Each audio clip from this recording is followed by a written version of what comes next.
pledge allegiance to the flag of the United States of America and to the republic for which it stands, one nation, under God, indivisible, with liberty and justice for all. Thank you. Please be seated. But not everyone. Staff, you can present the first case. Good morning, Commissioners. Yeah. For the record, my name is Khalil Muhammad, a zoning planner with BCD's zoning section. The case before you this morning is DCI 2023-00043, Leland Heights, CPD. The request is to rezone 1.29 acres from residential single-family RS1 to commercial planned development CPD to allow for up to 12,000 square feet of neighborhood-scale commercial uses. The property is located at 702 Fillmore Avenue in Lehigh Acres and is within the Lehigh Acres planning community. Great. Thank you. Any questions for staff? None today. Okay. I don't think we have any potentials to the record. We'll come back to the board for action. Make a motion to approve. Second? We have a motion. We have a second. Any objections? No objection. Motion carries. Next case.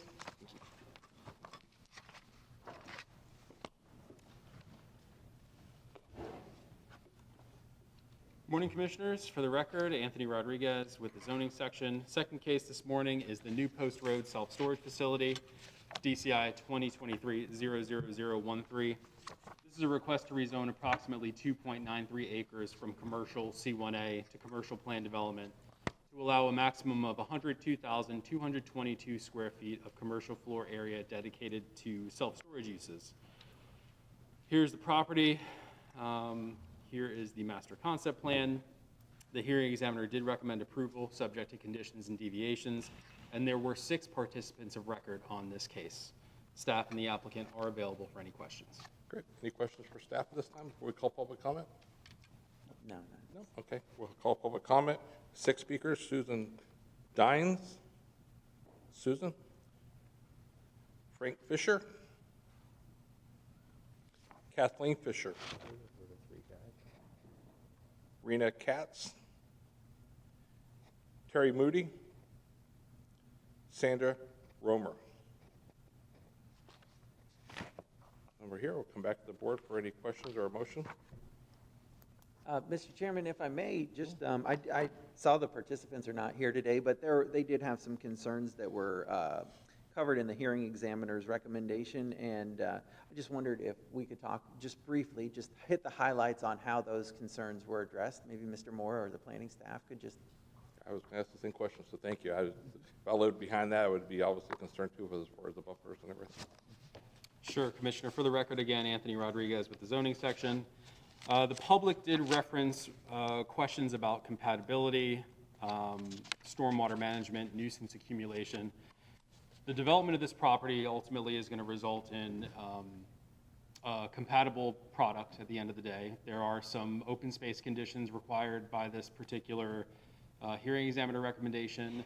There is a buffer with a wall between surrounding residential uses to the west and south, and there is a significant separation between existing residential uses and the proposed development that you see before you today. So that's how the concerns of the public were addressed over the course of this case.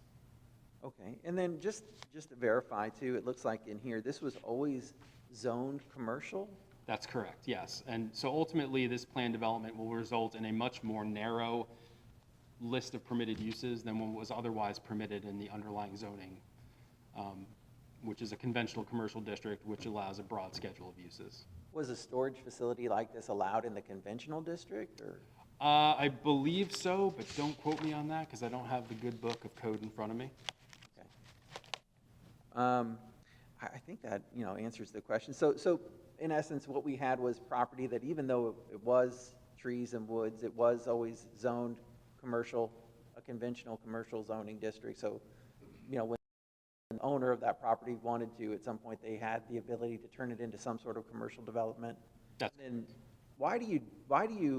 If they were already commercial, go into a CPD, why does that process? So the CPD serves a couple of purposes. The first is it gives the developer some flexibility with respect to how they design the site, gives them some flexibility with respect to code compliance.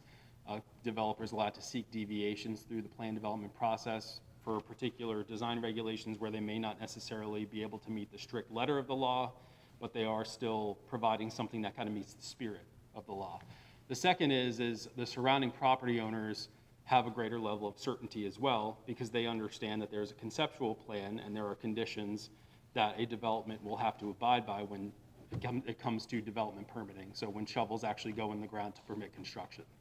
Right, and so on a conventional zoning, you can't put those conditions on. And it's your opinion that the conditions you were able to put on this made it a more compatible development? That's exactly right, correct. Okay, thanks, Mr. Chairman. Thank you.